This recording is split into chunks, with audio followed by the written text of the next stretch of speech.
Welcome to this 12-minute historical and geographical tour spanning from the village of Sturtevant, straight up the Interstate 94 and US Highway 41 corridor, into the proud historic south side of Milwaukee. For the next 12 minutes, we are going to look past the modern concrete and focus entirely on the deep history, the political battles, and the dramatic transformations of the land you are traveling across. As we begin this journey heading north out of Sturtevant, you are passing through a village that was quite literally forged by heavy iron and steam. In the late 1800s, this area was a quiet farming crossroads originally called Parkersville. But the destiny of this land changed forever at the dawn of the 20th century when the Brown Corliss Engine Company decided to build a massive manufacturing plant right here. They built gargantuan, multi-story steam engines that powered the Industrial Revolution across the globe. The town actually changed its name to Corliss to honor the company. Then, in 1923, the B.F. Sturtevant Company, a massive manufacturer of industrial ventilation fans, purchased the plant, and the village changed its name once again to Sturtevant. You are starting your journey on soil that was a vital epicenter of American rail and steam power. As the landscape shifts to the wide, sweeping Interstate 94 corridor, you are traveling along a route that has been the primary artery of the Midwest long before asphalt was ever poured. Before the interstate highway system was conceived in the 1950s, US Highway 41 was the absolute lifeline connecting the massive economic engine of Chicago to Milwaukee and Green Bay. And before the highways, this exact geographical corridor followed ancient Native American foot trails and rough, deeply rutted pioneer wagon paths. People have been traveling north and south along this specific ridge of land parallel to Lake Michigan for centuries. As we move through the Mount Pleasant area, you are looking at one of the most dramatically and rapidly terraformed pieces of geography in the state of Wisconsin. Just a few years ago, the land stretching out to your right and left was defined by multi-generational family farms, growing cabbage, root vegetables, and corn. But in 2017, this area became the center of a massive, global geopolitical spectacle. It was chosen as the site for the Foxconn manufacturing campus. The state of Wisconsin acquired thousands of acres of land, cleared the historic farmhouses, and poured billions of dollars into completely remaking the landscape. They moved millions of cubic yards of earth, expanded the river drainages, and built the colossal highway infrastructure you see today. While the original promise of a massive liquid crystal display factory shifted and changed over the years, the physical scars and the immense, state-of-the-art infrastructure left behind stand as a fascinating modern monument to shifting global economics and the sheer power of industrial ambition. Moving further north, we are passing through the agricultural ghost of Racine County.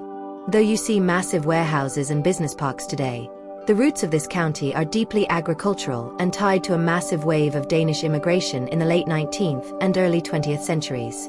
Those Danish immigrants brought with them a specific pastry that completely defined the region to the east: the kringle. The bakeries of Racine perfected this flaky, oval-shaped pastry, making Racine County the undisputed kringle capital of the world.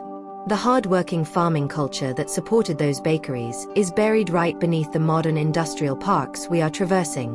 We are now crossing the invisible, but historically fierce, county line into Milwaukee County, entering the city of Oak Creek. The very existence of the city of Oak Creek is the result of a massive mid-century political rebellion. Back in the 1950s, the city of Milwaukee was growing rapidly and began aggressively annexing the surrounding rural townships to expand its tax base. They were swallowing up smaller communities whole. The residents of the town of Oak Creek, led by a fiercely determined local politician named Arthur Grobschmidt, decided to fight back. In a massive, coordinated legal and political battle, they completely outmaneuvered the city of Milwaukee and successfully incorporated Oak Creek as its own independent city in 1955. They wrote a specific law, famously known as the Oak Creek Law, which prevented Milwaukee from forcibly annexing them.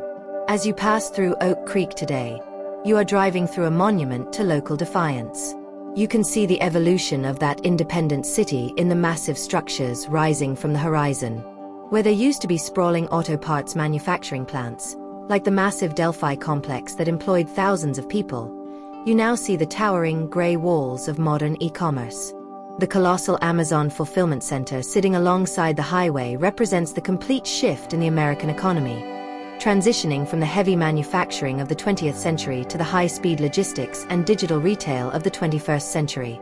As we push past the halfway point of our 12-minute historical tour, look toward the eastern horizon. You are traveling right along the western boundary of General Mitchell International Airport.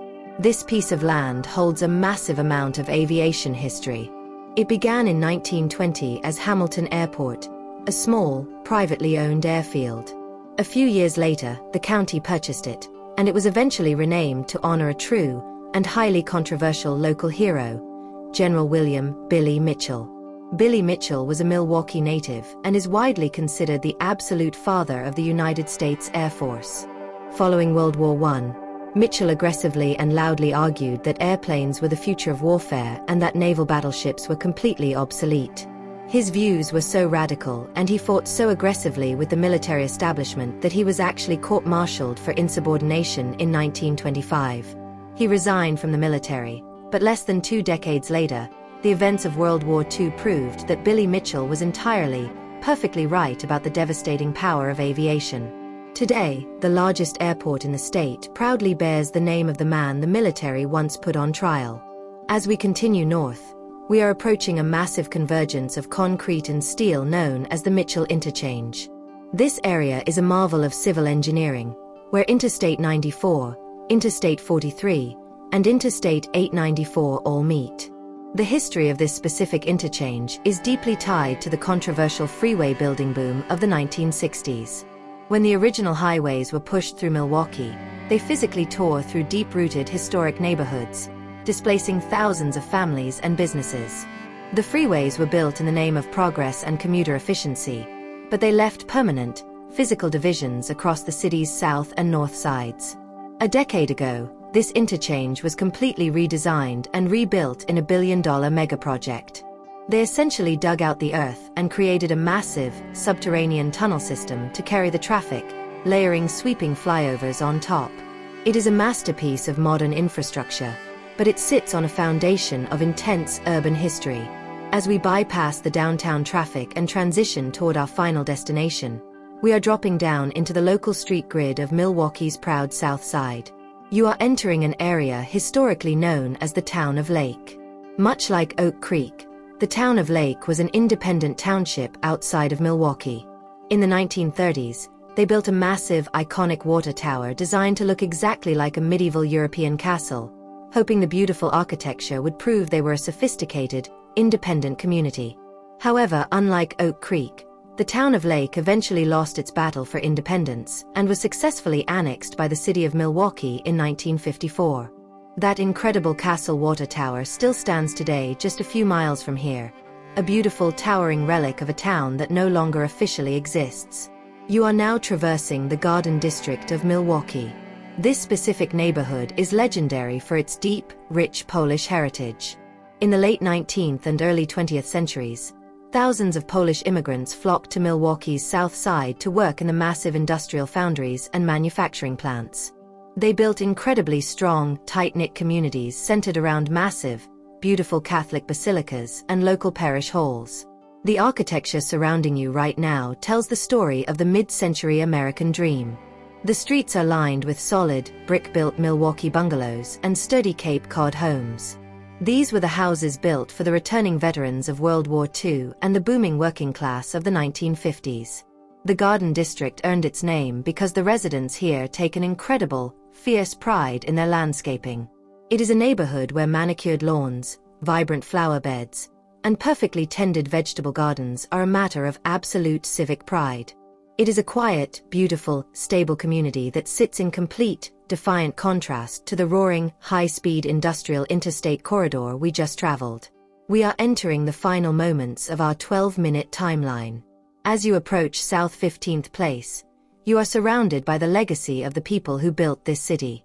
You have traveled from a village forged by massive steam engines, driven up a corridor defined by mid-century political battles and global economic shifts, past an airfield named for a court-martialed visionary, and arrived in a neighborhood built on the quiet, enduring strength of immigrants and the working class. The history of southeastern Wisconsin is layered directly into the soil beneath these streets. Thank you for joining me on this 12-minute historical journey from Sturtevant to the Garden District of Milwaukee. We have reached the end of our timeline, and you have arrived at your destination.